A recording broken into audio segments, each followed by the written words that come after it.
First, though, I want to take you to the United States, where there's been a big development. Joe Biden has clinched the 2024 Democratic presidential nomination. Donald Trump is poised for the Republican nomination, with 4 states holding primaries today. CNN reporter Kristen Holmes joins us live from Freedom Plaza in Washington. I guess we did expect this, Kristen, but this now formal that the nominee for the Democratic Party will be the incumbent, Joe Biden.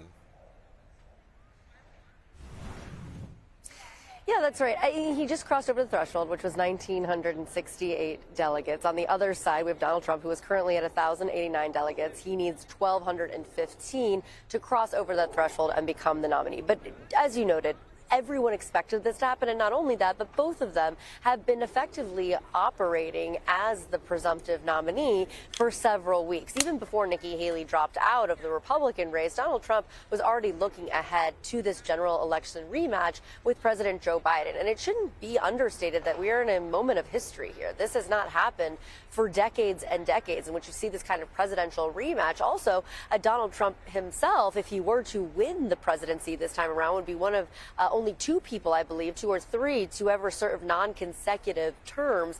So there's a lot of history being made here. But the other part of this is, while that is historical, it also appears to be a rematch that most Americans do not want.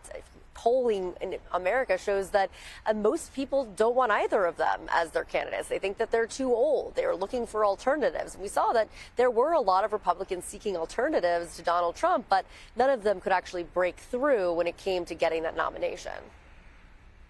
That is just extraordinary, that situation, that the 2 major political organisations end up with 2 individuals, as you rightly point out, that have a massive question mark over them, including from some of their own traditional supporters. Now, Biden and Trump will closely be watching votes from Georgia. Why is that?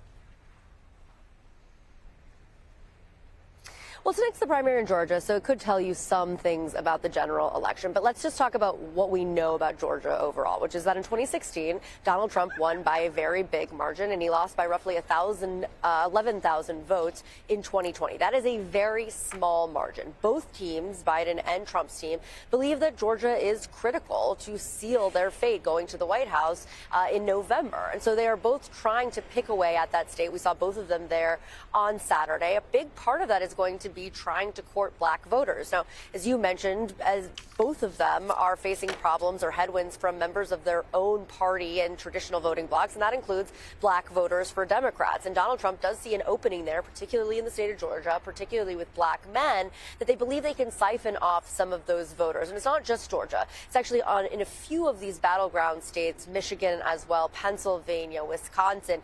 These are states in which Donald Trump is likely to not do well with independent or suburban voters, but they think they can offset that by chipping away at some of these black voters. Now, the other part of this is when you talk about these candidates being disenfranchised by their own voting blocs, one of the other strategies that you're going to see from Donald Trump is really just depressing the Democratic vote. It doesn't necessarily mean switching people over to vote for him, but really trying to push this message that Biden's doing nothing for you and that there's no enthusiasm behind him, so that people don't show up and vote in November. Because the one thing you do have to remember when it comes to Donald Trump is that he will always have his base. His base will always just show up to vote. We've seen it in the primary season, and we've seen it time and time again.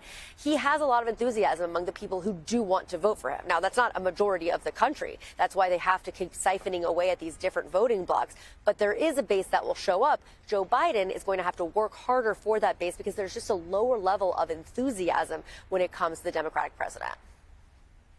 Yeah, indeed. And in a country of voluntary voting like the United States, unlike Australia where you have to vote, that turnout so crucial. Kristen, thanks so much for joining us live from Washington.